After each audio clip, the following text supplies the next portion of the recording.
Ladies and gentlemen, welcome back. The Ambiguous Podcast Solution. I am, of course, your returning host. Returning champion, if you will, Will Tarashuk. It's T as in Thomas, Arashuk, the founder of Ambiguous Podcast Solutions. Don't touch your dial. We got the host of your ultimate life, the Kellan Fluckiger. Right? Fluckiger. How are you saying? Fluckiger. Fluckiger. I put an N in there for no reason. But Kellan, I'm going to say with Kellan. Kellan, coming through the decades of depression, addictions, life-threatening illness, and a near-death experience, he has become the ultimate catalyst to help motivate people melt barriers, move mountains, and mobilize superpowers to achieve their true desires. It sounds like the next Marvel movie. As a coach and keynote speaker, Kellan's masterful approach helps people get past old stories, change beliefs, and create a life context to reach even goals that seemed impossible. Kellan, welcome to the show, man. I'm very excited to talk to you. I do talk to a lot of life coaches, but you are just a different flavor and very different, so I'm very excited. How are you, sir? Coming from Canada, north of the border. Let's go. Yeah, up in the frozen north. I'm stoked. Glad to have you, and that was a fun introduction, so I'm all yours. Yeah, man, I never know how the intros are going to go until, I actually do them. Same with the outro, which you'll see in about 60 minutes from now. But, I take the actual intros, stuff from your website, which is why I like to get as much info on you as possible. So, okay, how can I introduce you? Oh, how is he going to introduce himself? Perfect. But your last name, where's that originated from? Because it doesn't sound Canadian. No, Fluckiger is actually Swiss, the German part of Switzerland, and it used to have the umlaut over the U's and was pronounced Fluckiger, like that. But now the umlaut was dropped, I don't know how long ago, and Fluckiger. All right, so how'd you get to Canada? Just in general, who you are, what you do, where you're from, et cetera, et cetera. And then in that story from the beginning, tell me how you got to Canada. Okay, cool. So I got to Canada because I was hired as a hired gun to come up here and solve some electricity market problems in 2003. Okay. I was born in San Francisco, raised in the San Francisco Bay Area. I'm a West Coast guy. I've been up and down the West Coast, including Canada, all my life. I hate the humidity, so I won't take up dwelling east of the Rockies very far, except Edmonton is actually slightly east of the Rockies. So that's how I ended up here. I came up here as part of my consulting career, which ended in 2007. But I came up here in 2003 and worked as the assistant deputy minister for electricity to clean up their market mess for a few years. Okay, so how did you become to be a certified master coach? Now, what does that mean? What is a master coach? What are you a master of coaching? Do you coach masters? What is a master coach? Well, the schools that you go to create their own designations. Right. I have a CPC, certified professional coach, certified master coach, and I think they do it to sound impressive. Quite honestly, none of my clients ever at any time have ever asked anything about where I went to coaching school or my coaching credentials. So it's something you have that doesn't matter unless it matters to somebody. But what really matters is, can you connect with people and help them do the things they want to do? That's what they're looking for. So where exactly did you get certified? Talk to me about that process. I like that you say it doesn't matter, because that seems incredibly honest, that I don't think many life coaches actually admit that it really doesn't matter. But I am curious as to the whole process, how long it takes, who certifies you? It's not the state. Who exactly certifies you? So how are they certified to certify you? They're not. The International Coaching Federation is as close to it gets as a sort of recognized body, but they have no authority in any state or country. They are a self-appointed, self-regulating body, and there are a number of others who aren't quite as big as the ICF. Most coaching schools will have curriculum that they run by the ICF to meet that, because they want to say their material is approved by the ICF, but nobody has any authority. Nobody, anyone can go out and hang out a shingle and call themselves a life coach, dating coach, relationship coach, yo mama, whatever they want. So what you do to get certification is you look around. That's what I did after my departure from, which we'll probably get to, but after I left 30 years of the career that I had, I asked myself, what do I know how to do? And the answer was, I know how to help people do things they don't believe they can do, because that was what I'd been hired as a high-powered consultant to do. And I said, what is that? I think that's coaching. Let's do that. So I did some internet research and found several different coaching school certification programs and talked to some of them and found somebody that made sense to me that I liked. And they had a mix of in-person and online stuff. So I enrolled in the program, and that was the CPC, Certified Professional Coach. That took a year. And then after that, they offered a more advanced certified master coach kind of thing, which was additional training and some supervised coaching practice and stuff. So it's about like you'd expect it to be. Right. They train you with some stuff, and then they supervise you doing some coaching, and they take a wand and ding, stamp you in the forehead, approved. So does it come a lot to, like, I guess, personal philosophy? So when you're going through this process, it's not like there's someone else out there who teaches exactly what you do. It's not necessarily a curriculum. It's kind of like a guidance to find your own way to then teach others. So am I right or wrong there? Well, you're partly right. Coaching, I'll take partly right. You're 80% right. Here's the interesting thing. The International Coaching Federation and some others, they have a sort of a very strict idea that coaching is never telling a client what they need to do. Right. And they take that to the extreme of not even suggesting. I find, as having been a very, very well-paid consultant, that there's a boundary. When you get hired as a consultant, you're supposed to know the answer. You better come in and they pay you a boatload of cash and you better fix this problem. Right. As a coach, it's just like an athletic coach or a drama coach or singing coach. You're not going to do their push-ups. You can't fix the problem. Right. But it is not very helpful to just keep asking them insightful questions until they finally get to, the answer. Your experience is valuable in terms of suggesting options and helping them see, opportunities in their own reasoning. When they say something that sounds like, maybe you can pursue that. So I don't take a complete hands-off approach. A lot of people hire me because I have done a lot of video and I've done performance coaching and I'm a singer. And they don't hire, I have taught vocal lessons, but they hire me because I know how to perform. So in addition to coaching them to do the work, they also hope that I'm going to give them performance or speaking instruction and stuff like that. It's kind of a mix. Right. So you became a coach in the early 2000s. What did you do before that, and how did that lead you to becoming a coach? So that's a little bit longer answer. Is that okay? Yeah, go for it. We got as much time in the world. Okay. So I grew up in the San Francisco Bay Area, 2-parent home. My upbringing was there was a lot of physical discipline that today would be felony child abuse. It came from a really strict religious point of view, and that imbued me with the idea that I was not okay and I never would be. So I lived from early teens to my early 50s, almost 40 years, working through depression, struggling with not being good enough. My whole goal at that time was to prove to my mom, who was the principal abuser, that I was okay. I was waiting to get that stamp of approval. I never talked to anyone. I never sought out a counselor. They were evil. You're just supposed to fix this crap yourself and suck it up. That's changing in these days, but those days, not. And so there's a lot of stigma and a lot of private stuff, and I believed that I wasn't good enough. So when I created a lot of success, I also sabotaged it. That meant that I went through relationships. I was married and divorced 3 times. I created huge success commercially and in business and positions and so forth. So I made a lot of money, but I also sabotaged some of those things because I didn't deserve that. I can't have that sort of story that you have. So for 40 years, I went up and down the roller coaster of depression, not knowing that's what it was, blaming myself for everything and just really believing that I sucked.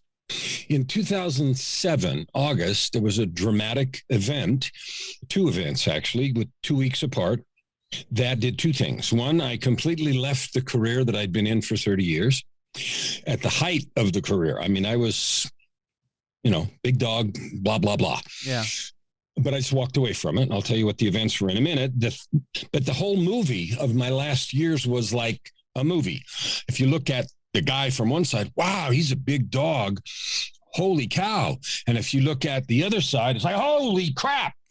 The stuff going on behind the scenes. So ruined relationships, in and out of rehab, drug addict, the whole friggin' mess, as ugly as it gets. And, it could be a movie or two. So that was the truth of my existence. In 2007, in August, I came home from work one day, my big dog stuff, and I was getting ready to go out and party for the weekend. And when I say drug addict, my addiction was $3,000 a week cocaine habit.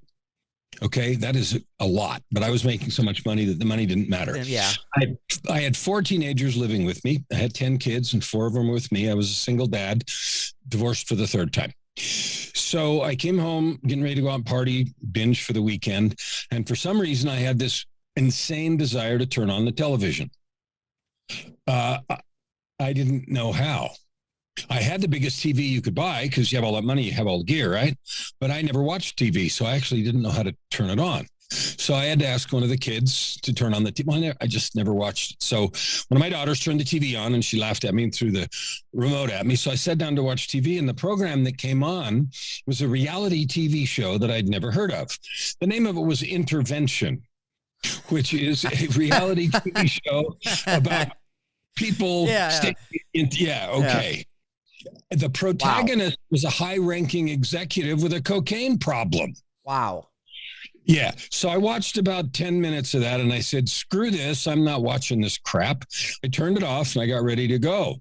About a half an hour later, I just had to turn the TV back on. I don't know why, but this time I knew how. I turned the television program back on. That program started over at the beginning. In the middle of the hour, and no, I don't have a DVR, and no, it wasn't on the schedule, and no, that can't happen. It scared the crap out of me, so I sat down and watched it. The program went badly. The protagonist refused all the help, stomped out, and, went badly. But it scared me bad enough that I didn't go out. I went to bed. As soon as I went to bed, I went to sleep, and then I went to hell. What I mean by that is I had an experience that I can describe no differently than that. The whole scenario of my life played before my eyes, all the things that I had done and the things that had been done to me, all this stuff. And it was the most intense, painful suffering that I had ever experienced. And after an unknown period of time, I heard a voice that said, it is enough. It was not an angry voice, not an accusatory voice, but it was enough. I woke up. It was 5:00 Saturday afternoon. So 18 hours had passed. And I realized that I had been invited to change. So I got up. I threw away $1,000 worth of drugs that I had and decided that I was going to stop. So I quit cold turkey in one day from $3,000 to zero. I also knew that I needed to get away from the whole industry, the job. I had to change everything about my life. So I started making plans to do that. 2 weeks later, the second piece of this event happened. I hadn't quit yet.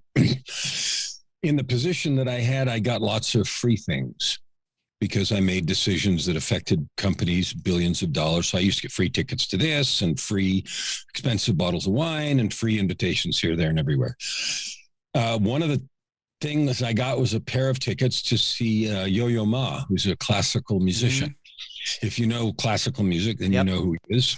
All right. Pianist? He's a cellist. Yeah, spectacular. Yeah. So anyway, but I was single again for the 3rd time, and I didn't want the second ticket to go to waste. So I went to the groups that I managed, and I said, who likes classical music? And some lady in one of the groups said, I do. And I looked at her and I said, have I ever given you anything before? No. Okay, fine. Here, see you there. So we went to the concert separately, but the seats were together. Halfway through the show, now this is 2 weeks, stone cold sober. Halfway through the show, I had this feeling come over me, and a voice said to me, you need to marry this woman. And I said, you're crazy. I argued with it. I said, I've sucked at that. I've been divorced 3 times. Got your wires crossed. Later that night, we were backstage because, of course, there were backstage passes and all that. And the feeling came back and said, comma, and you need to tell her tonight. So I argued like crazy because doing so, I could have been sued for sexual harassment or whatever. She worked in one of my groups, right? But you don't win those arguments. So I did, and it went about like you would have expected. Are you out of your mind? Yeah. yeah, I bet. Okay, but she didn't sue me. She didn't do anything. And within 2 weeks, she had her own set of experiences. 2 weeks later, she quit. I quit, and we've been together for 14 years. So the first piece of that got me sober. The second piece of that was an introduction of an angel into my life, and her name's Joy. You can't make this stuff up, right? No, definitely no. This is very much like, okay, this is 1 in a million odds. Okay, what is 1 in a billion odds? That, you know what? No, there is a God. This confirms there is a God. They're just, yeah. So she was the other piece to help me for the first time in my life talk to somebody about depression, about what had happened, about how I got there. Everybody in the office knew I was using drugs. I mean, they never saw me, but the rumors were, so that was not news. And I've asked her since a bunch of times, why on earth would you quit, walk away from a very nice career and just launch out on that? Why? She said, I have no idea, except I knew to the core of my being that it was the right thing to do. Sometimes you just got to roll the dice. I mean, intuition, I do believe intuition is a real thing. Like your gut feeling and your brain feeling, like they might not always go hand in hand, but when they do, and it feels right, sometimes when you know. When you know. So that's the story. And then after that, we just walked away and said, okay, what am I going to do? And I decided what I said. I know how to help people do this. I'm going to be a coach. And so over the next months and years, I started to figure that out and started getting coaching clients. And she now is my business partner. She runs the back half, runs all of our funnels and online presence and website, and manages all of our contractors, and which is right up her alley. She was a project manager in the energy industry before, so she's good at all that, and certified this, that, and the other. And so it was perfect. And it was designed to do that. And the message I would give anyone that's listening to this from that is everything that happens to you is always in the form of an invitation. Like I could have dismissed all that as a bunch of crap. She could have said, you're out of your mind. If you make a choice to accept invitations when you feel that it's right, there is something there. Yeah. When life hands you lemons. What's lemons. When life hands you lemons, you make lemonade. Yeah, but anyway, that's how I get out on the road to becoming a coach in 2008, 9, 10, and also the road to dealing with this depression that I had struggled with for all these years. And that was not a trivial process. Like I said, I'd never talked to anyone. And so finding someone to talk to, having the courage to talk to them. My first foray into therapy, I lied like crazy. I acted like I needed to control the session. I didn't know how to be vulnerable and just show up and say, help me out here. Yeah. I mean, that took me years to figure that out too. I mean, the hardest thing can be asking for help. Like, it's not necessarily, like, you can know you need help. The hardest thing is asking for help, right? I've totally been there. It's one of the most relatable things. Like, you need help, but the hardest thing to do is just to straight up ask for it. Well, Kellan, I'm very glad you did get it. And I'm very glad it did lead you to where you are today. Because that's a crazy story. I've heard some crazy stories from a lot of different people. That's up there.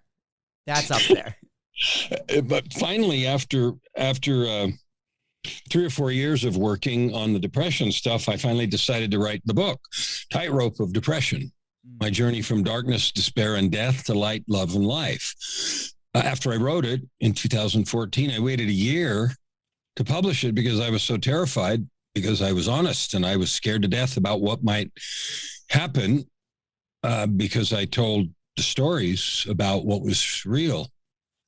Yeah. And since then, I wrote the sequel called Down from the Gallows. And, I've written 13 books total in the last little while. So how do you take those experiences like your life experiences and then becoming a coach, certified. So you learn some things there. And how do you use that to help people? So like, tell me about your courses, your private sessions, and like how that crazy story you just told me, I'm sure you've told a million times. I'm glad I heard it. And how you use that to really help people through your courses and your private sessions. All of us have an innate desire to help people. Like you're doing this podcast for a reason. Everybody that I talk to, when they really be honest, I say, well, why do you like to do that? What drives that? Well, I really like to help. You know, they want to make some money, want to make a business, whatever. But when they get right down to truth, say, well, I really enjoy. So there's something about our humanity that drives us to want to help. Every person, you, me, all of us, we have a set of unique experiences that develops because of the struggles, what I call a specialized empathy that makes you able to talk to a certain group of people in a way that nobody else could.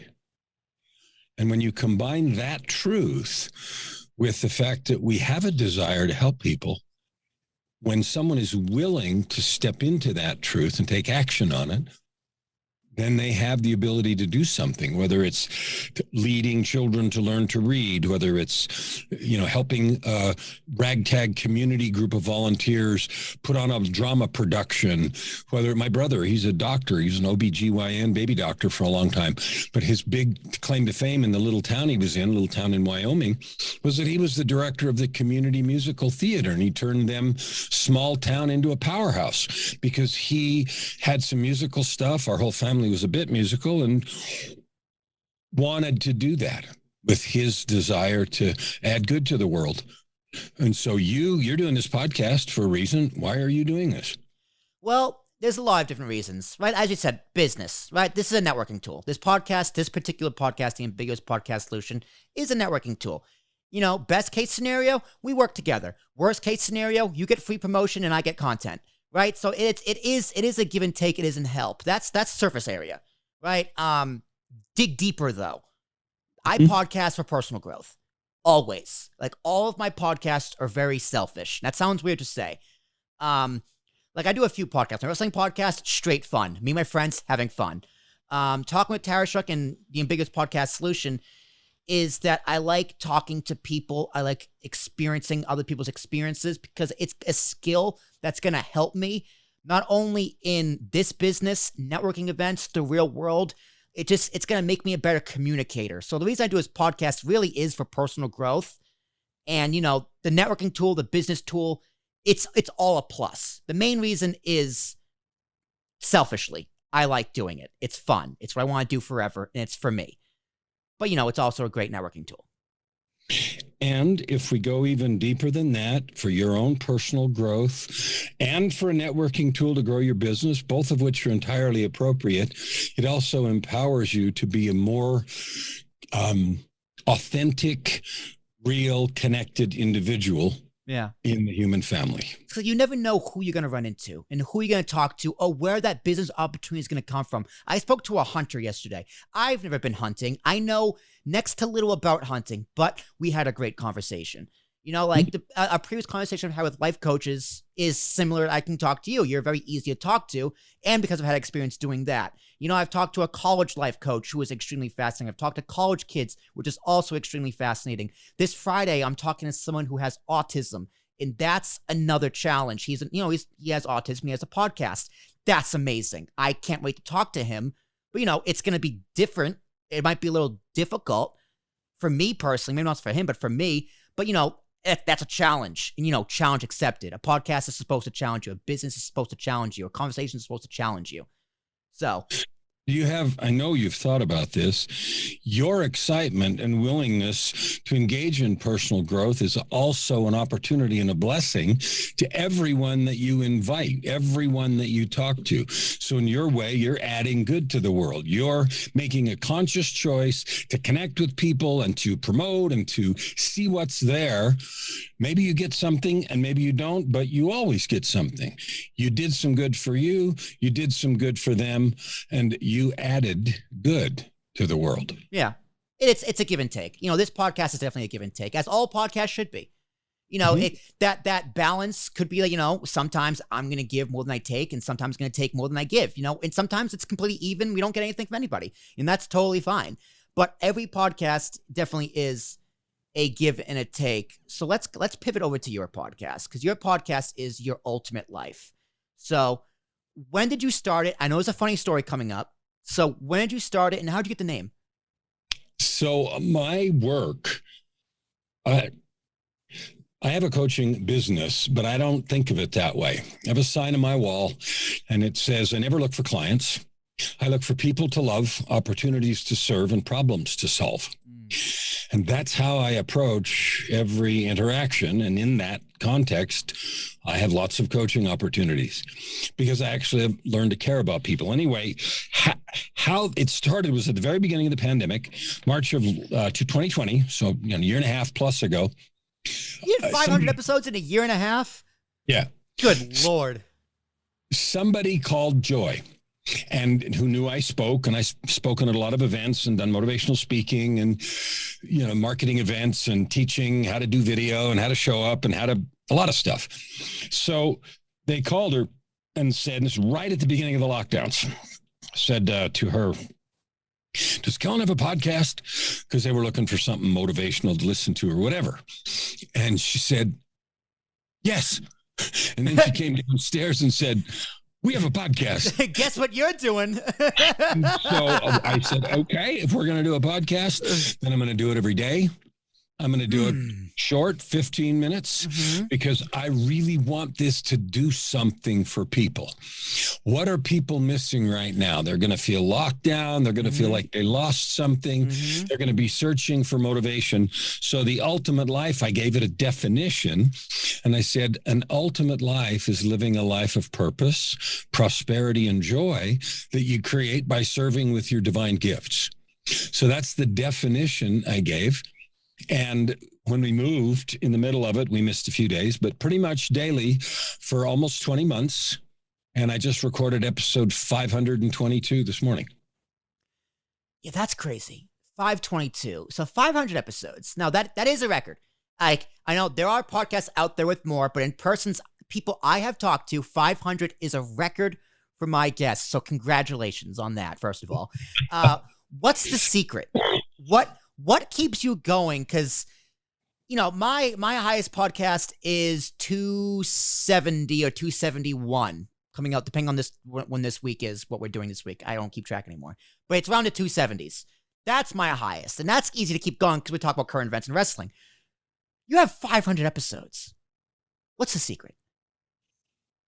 It's going to sound like weird. I actually am committed in the depths of my heart to doing everything I can while I breathe air to help people realize who they really are and what their opportunities are. And if I can do anything that will help people live a life of purpose, prosperity, and joy to discover and manifest their divine gifts, I'm doing it. Yeah. So what keeps you going? I know who we all are. It's my calling.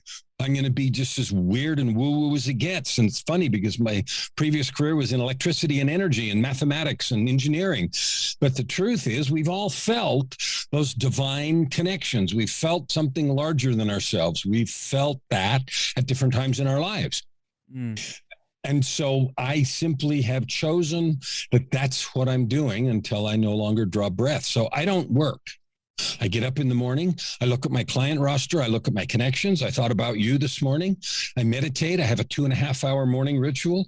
I prepare myself intentionally and on purpose every single day to be the most loving, powerful, connected, inviting person I can be, so that every person I talk to feels invited to be more, to be happier, to lift and bless. And however that sounds, that's the truth. So I like that you release them every day or almost every day. I scrolled through, it wasn't every day, but you know, that's fine. That's totally fine. I don't release every week either.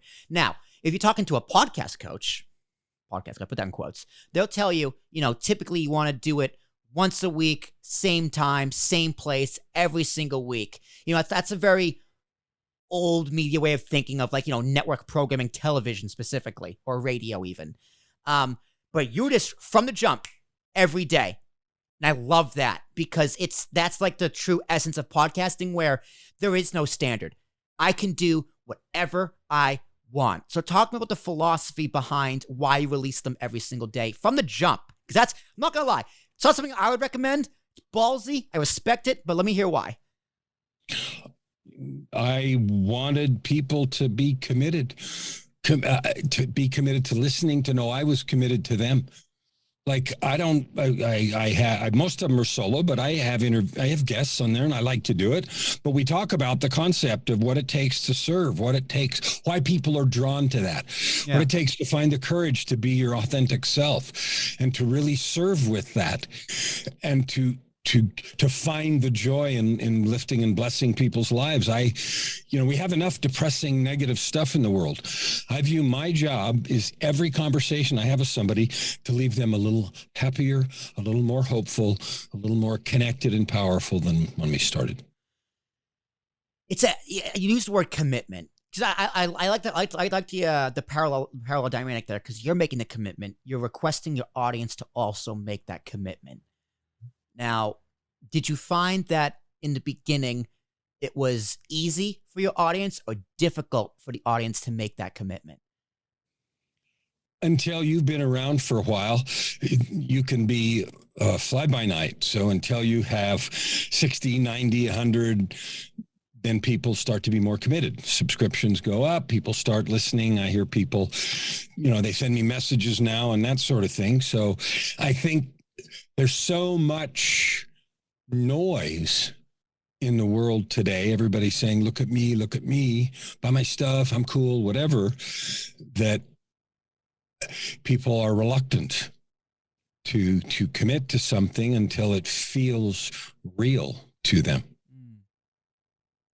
So how do you keep finding topics to talk about? I'm in the middle of a 65-part series. Oh, that helps. That helps. And the 65-part series is about creating personal power. Mm-hmm. And I used kind of a metaphor. I said, imagine a palace, and I'm imagining this sort of fantasy, science fiction sort of palace that's floating in the air like you see in some science fiction movie, right? Yeah. Purple, green, blue, and there it is, floating in the air. And it's held up by 7 pillars. And I said, that's your palace of power. If you're going to create an ultimate life, you need power. Power to do things. Where does that power come from? So I created 7 pillars that hold up the palace of power. And each of those pillars has 7 stones. And so there's an introduction, 7 pieces, and then an outro for each of 7 pillars. 9 times 7 is 63, an intro to the whole series and out. There's 65 episodes. And I love it. It's easy to talk about. For example, the one I recorded today was about integrity. Integrity is one of the pillars. And the 7 pieces that I have in describing what integrity is. How do you have integrity? Is it easy? Is it hard? What makes it easy? What makes it hard? What makes it essential? How does it accumulate? How do you develop that? And all of these episodes are about integrity in your own life with yourself, how you talk to yourself, how you talk to others. The way you do one thing is the way you do everything. And then when you add all those stones up, if you master them, you have the pillar of integrity. Another pillar was the pillar of choice, because we like the story that I didn't have a choice. That's nonsense. You have a choice about everything. So I took the principle of choice apart in pieces. And another one is the principle of truth. What is truth? And, all of those pieces. And so if you really want to have personal power, there's a way to get it. Yeah. But it requires work. Do you ever just go in cold? Because I know I'd be talking earlier about, challenging myself and me doing podcasting, challenging myself. Now, I also do a solo show. That's like my 4th stepchild podcast that I don't like to talk about and I don't like to publicly put out there because it's very personal to me. Like the only time I'll promote it is if it comes up naturally, like it's doing literally right now. And it's a solo show. And sometimes I know exactly what I'm going to talk about. I don't necessarily write anything bullet points down. It's all in my head. And sometimes I just go in completely cold, not knowing what I'm going to say, how I'm going to say it, but I just do it. And it's incredibly uncomfortable, but that's why I call it the comfort zone. So do you ever just go in cold? Or do you always have you always know exactly, like almost word for word, what you're going to talk about? Never anything close to word for word. The most I do is give me a title and 3 bullet points. Love it. That's what I probably should be doing. But again, I got to challenge right. Like for this show, I have a page full of questions. Most of them I'll ask, some of them I won't. Most of them I'll cover the top of my head. But it's used as a guide. So the bullet points, love it. Fantastic. That's my standard. I name the podcast, and right now it happened to be 65 episodes because I built the Palace of Power, and I named them all, and then 3 bullet points. I did a whole series of podcasts on something I call a personal truth and commitment statement, which is a description of how you think of yourself in the world. You know, how do you view yourself? Are you a person of honesty? Are you a person that can be depended on? Do you declare that? What do you do to prepare yourself for that? And I talked about how to prepare yourself to be the best version of yourself every day. And that was several episodes. And sometimes I'll talk about current events or refer to them. Mm-hmm. You know, I had a coaching call today and we talked about this, but I always relate it to whatever it is that I, declared the topic was. So 3 bullets and a title. All right. So talk to me about the relationship between your podcast and your business. So like your coaching, your coaching world and your podcast world, because those work very much hand in hand, whether you know it or not. So talk to me how one helps the other. I get to meet cool people. Mm-hmm. So I've decided about 2 months ago that I wanted to be a guest on podcasts because I believed that was a way that I could reach more people, not from a business perspective. My goal is to help 5 million people discover, develop, and deliver on their divine gifts. So how close are you? I have no idea. Love it's going to take a while. I have no freaking idea. You'll know it when you know. I will know it when I know. The voice will come back and whisper in your ear, you made it. I totally get it. I have 8 books. I have 13 books now. I'm in the middle of 8 more. Wow. So I write books, I compose music, I do podcasts, I coach people, I run groups, I help people write books. And so the relationship is I was surprised. I've actually had more than one podcast host who had a desire to write a book, who've asked me about this book writing thing that I do. And 2 or 3 times a year, I run a 90-day book challenge to help them write a book. And so it actually created some business, and that was an accident.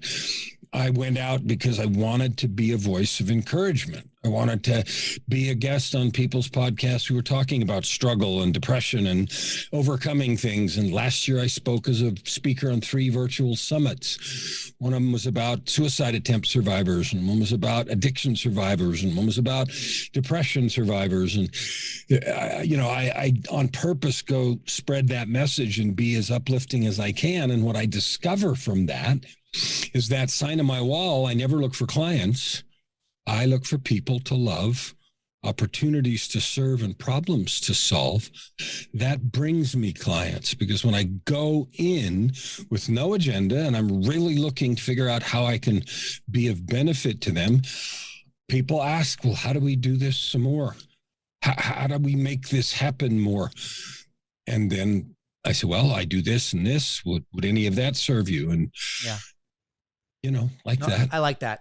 That's pretty much my philosophy too. Like I like that. Like I don't look for clients, and I like when I have people on this podcast, I ask the general question to myself: do I find this interesting? If the answer is yes, they're on. If they become a client, they become a client. Fantastic. If the answer is no, don't even bother. If they could become a client, don't even bother. And even if they don't become a client, I'm still happy. I still get something out of this, and I can only hope that they do as well, and they don't feel like their time was wasted. Yeah. My time's never wasted. If one person who listens to your podcast feels encouraged and blessed because we talked about opportunity and growth, and they feel encouraged, then that was a win for me. It also helps to do the 20 minutes. I gotta start practicing that. All my podcasts are like an hour, at least. I don't think I've ever done a podcast. Well, actually, not true. I've done like 1 or 2 that's been under an hour. But I'm just so used to it. I love it. I mean, 20 minutes though. How is it hard keeping under 20 minutes? Do you ever just go like, listen, I wish I could go longer, but cut it, do it tomorrow? When I do, when I'm interviewing somebody, that length is really difficult. I had one coach who lives in Bali, who I interviewed, and he was on it, and he talked about his systems and things like that were so interesting that as soon as we got done, I told him I wanted him back twice more, and we did a segment on this part and this part and this part, and I separated them by 3 or 4 episodes. Yeah. But I had a guy on 3 times because I really enjoyed what he was talking about, and I thought it would be really valuable to people trying to create the ultimate life. Mm-hmm. So what was something you did in the very beginning of your podcast, like a little quirk you picked up that you still use to this day? Something I did that I really enjoyed is I had my wife narrate the intro and outro. And so there's a music intro, and then it's her voice, and then the podcast, and then her voice going out with the music stinger at the end. And her excitement and stuff is a really nice thing. It's a change from my voice to the guests. And so we did that, and I've kept it as part of the intro outro. I really enjoyed that. And the other thing I always do is I end the podcast reminding the person that the purpose of the whole thing is for them to create their ultimate life of purpose, prosperity, and joy by serving with their divine gifts. I never want to lose sight of that. So it's good to have a catchphrase. Like I'm still trying to kind of find one for this. I'll find it. You know, when you know, you know. Like for the wrestling podcast, I had my intro and my outro. For my other podcast that doesn't exist anymore, American Minute, shout out to me and Nash. I had my intro and outro. You know, we would do our thing. So that's definitely a good one to get something that the audience is looking forward to, and they're always going to remember, and they always know is coming. Something else I do is I always start by talking about the episode, like episode 520, and I say something funny, like I never thought I'd get to 500, or I'll make some comment about that, and then tell them I'm committed to do it as long as I draw breath, as long as someone's finding value. But I also do a lot of things completely off the cuff, off the fly, I just live my life. I don't know what I'm going to say until it's already 4 seconds out of my mouth. That's just how I live my life, man. It can be a gift and a curse, let me tell you. The gift of gab can work both ways. Well, I'm grateful that you're that way. I think that we are, as a people, we object to the idea that everything is so scripted and organized. Yeah. And you being willing to just tell the truth, be kind, be open, but be weird is fine. I have a client, I used to tell him, you have permission to be weird. And that was what I was trying to help him end this sort of constricted, scripted view he had of how he was supposed to be. And so I remember, you have permission to be weird. So that's become a funny phrase between he and I. Permission to be weird. That's something I needed to hear years ago. Permission to be weird, because, you know, my dark days of high school, you know, the dark days where I hit bottom and then built myself back up. But, you know, my friends would call me goofy, or people would call me goofy. And to me, that was just like the biggest insult you could tell me. It's just like, I don't want to be goofy. This isn't who I want to be. And it took a long time to realize that stop trying so hard to be what you're not and just glorify being who you are. Nowadays, I embrace the goof. I embrace the weird. My girlfriend calls me weird. I'm like, you're goddamn right I'm weird. Get used to it. Buckle up. We're going for a ride. So it's just, you know, and everyone, you need to be permission to be yourself. Is sometimes it's like, oh, people really need to hear that, which is like, it's a weird thing to say to someone, but it's like, yeah, you need permission to be weird. I really like that. That's great. Well, if you needed it, you have permission to be weird. All right, let's go. So has the podcast made you a better coach? Yes. And I'll say that without any qualification, because I notice that things that, just like you said, are 4 seconds out of my mouth, and I hear them later and I'll think, that was a well-described articulation. And later that day, I might have a client and I'll tell them something I talked about on the podcast, or the other way around. I'll be in a coaching session and some intuition will cause me to go in a certain direction with the client. And then the next day or the day after that, I'll remember that and I'll talk about, you know, I had this coaching session. Here's what we talked about. And I don't know who might need this thought, and then I'll talk about it. Yeah. Okay. What else I got here? What skills have you picked up from the podcast that you use in your business? Oh, you know, skills have I picked up from the podcast? mutually reinforcing business podcast coaching is to not be afraid of silence. And that doesn't mean you leave big gaps in a podcast, because then somebody might think you died or something on the mic, but not be afraid of mistakes. Like I was a guest on somebody else's show, and they were describing to me in the interview before or after, I don't know, about their editing process, about all the spaces, and they go and do this and that and the other. And I said, you're wasting your time. Whenever someone tells me they do, like, for a career, they edit podcasts, like, we'll take out the ums and uhs. I'm just like, that's not, you don't know what editing is. That's not editing. People speak with ums, uhs, and likes all the time. It's very natural. That's how people talk. I talk fast. That's an issue. I can fix that. But ums and uhs or stutters or stuff like that, that's just natural way people talk. That's just completely natural. And podcasts are supposed to be natural. They're supposed to be personal. The P stands for personal. I say that all the time. The P in podcast stands for personal. So I think I just cut her editing time in half. Yeah, pretty much. Do you edit your own stuff? Who does your editing? I do everything. You do everything. Oh man. I own a recording studio for 40 years. I'm an audio professional. I've done professional grade music and book narrations and everything. So I do all the sweetening. I have a zillion plugins. I have studio grade everything. Well, hell, man, maybe at the end of this, I'll be paying you for stuff. Good God. Because, well, one thing editing does for me, it makes me a way better listener. And that's just podcasting in general. Because, like, you know, when you're talking, I'm paying attention. Don't get me wrong. When any guest is talking, I'm paying attention. But I'm not just paying attention to what you're saying. I'm paying attention to, okay, where can I bring this next? I'm thinking 2 steps ahead. So it makes me a better listener. And if you can be a better listener in a world where everyone likes to talk and no one likes to listen, it's a very good skill to pick up. I couldn't agree more, and I want to honor you for that development of skill. So everybody mostly listens to answer or to respond, and you choosing to develop the skill to actually listen, to hear what someone is saying or trying to say or what they mean, is a valuable thing and will be greatly not only appreciated, but it'll be a big win in your business, because people will feel drawn to someone who actually learns to listen. Yeah. Because, like, when I listen to, if someone's like, it's like, hey, give me some advice in this podcast, it's like, okay, I know what to listen for. Right. Because it's just like, you know, I'll listen to it. But not only when I listen to it, this is another thing I practice, where if I'm listening to a podcast to give advice specifically, I listen to the podcast in the exact same setting I listen to all my favorite podcasts. Typically playing video games, or typically, you know, in the car, in the shower, cooking dinner. Because I can, if I'm paying attention to the podcast, that's the best thing I can tell you.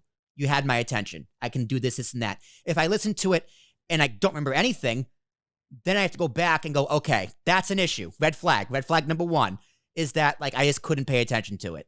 So then I have to go back and actually listen to give them actual points. If I just tell them, yeah, man, listen to it, couldn't pay attention, sorry, I got nothing for you. That doesn't work. That doesn't work at all.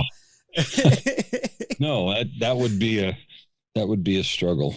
That would be so anyway, I really want to honor you for that, for developing the skill of listening. That's really important, and something that people are often so self-conscious about, and so worried that they're going to say something stupid or look silly, or worried about what other people are thinking, that they don't take the emotional effort to listen. That's really good. It's so hard to listen to yourself. Do you struggle with that? Do you like the sound of your own voice? Are you the one person out there who likes the way they like to sound on a microphone? Every person that I've ever worked with in the studio, especially vocalists, the first time or 2 or 10, they hear themselves singing or narrating, they say, I don't sound like that. Why did I? And they say what you said, and what they don't realize is they don't.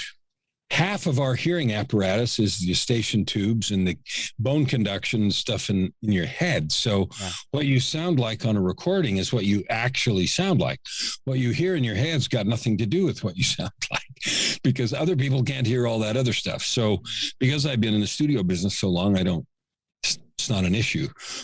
But everybody does that. And the truth is, it's because difference. We sound different to ourselves because of all that internal stuff going on. Let's talk about your studio. Based in Canada, I'm assuming. I would hope so. I am. Here in the house over there. I've got the basement here is so big you need a map, but I've got a studio over there. And everything's soundproofed? It is. You're living my dream. That's like my life goal, is to have a basement studio with like my private studio, like the mixer, the soundboard, like the big whatever, and a drum kit. Those are the two things it needs. It needs to be soundproofed, needs to have the whole thing. Cause like, I played drums for 10 years. 10 plus years. I played trumpet before that. But I live in an apartment in a city in New Jersey.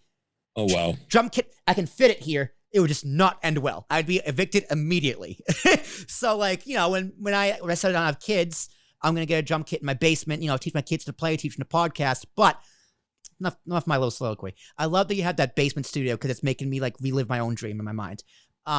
What equipment do you use? Because I'm a big equipment nerd. Tell me about the microphones. Do you have the big soundboard? Or you just use your Rodecaster in the software?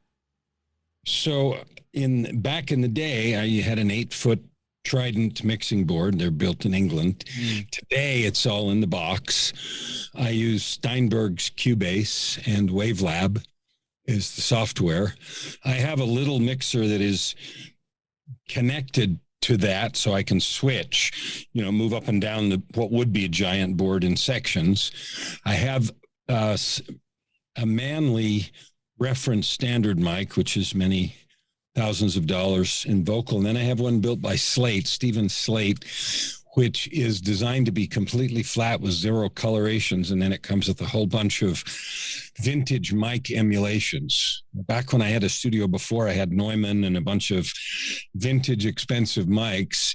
Today, if you get a reference mic and a bunch of software curves, you can emulate all the stuff that you need. I also have a few pieces of external gear. I have Universal Audio 1176, which is an old 610 preamp, and a 1176 compressor, which back in the day was one of the standard 1176. If you say that to any old studio buff, they'll know what an 1176 is.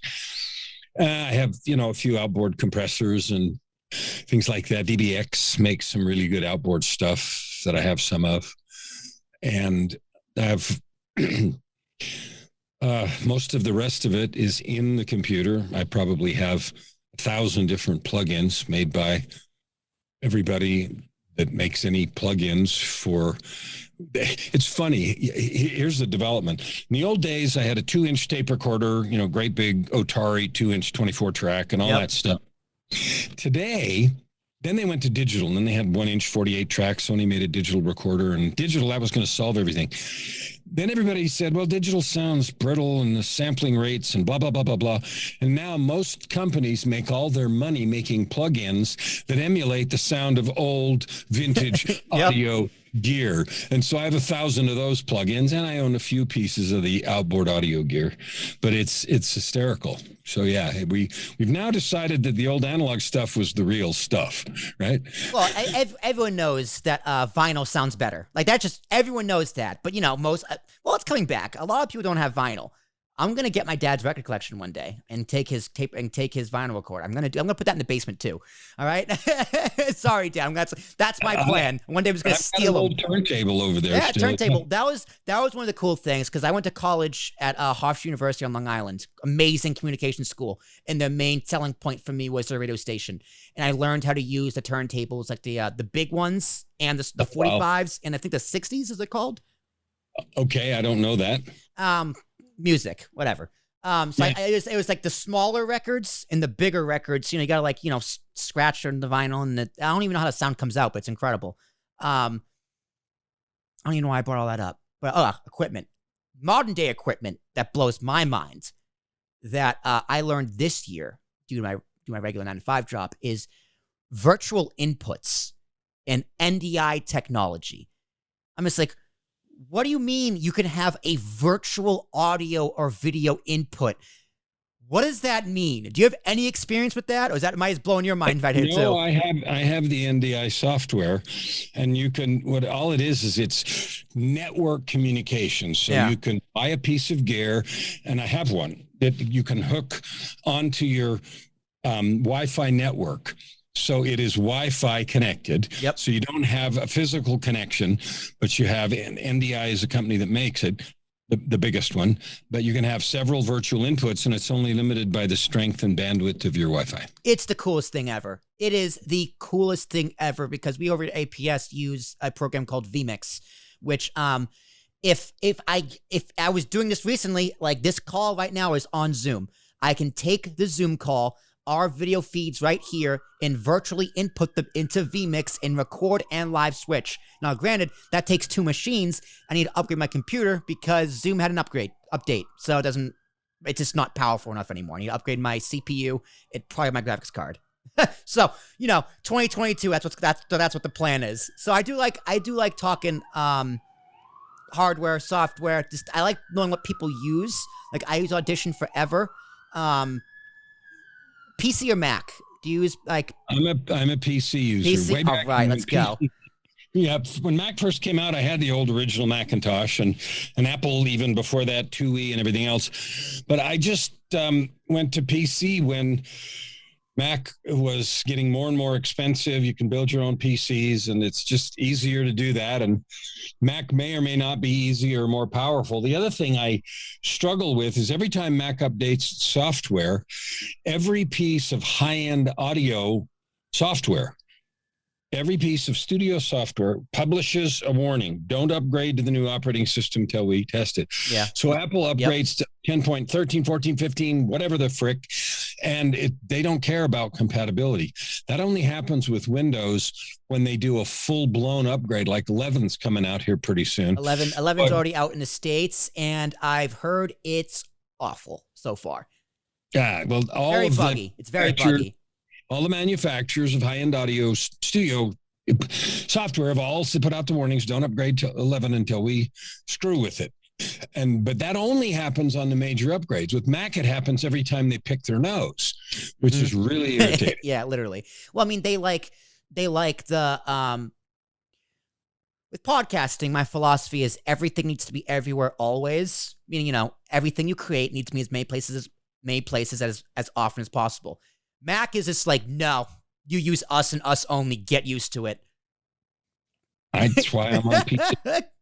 That's why I'm on PC too. It's more flexibility. I like having choices, Kellan. I like choices. Like when I'm a client, I go, listen, choices. What do you want to do? I make it happen.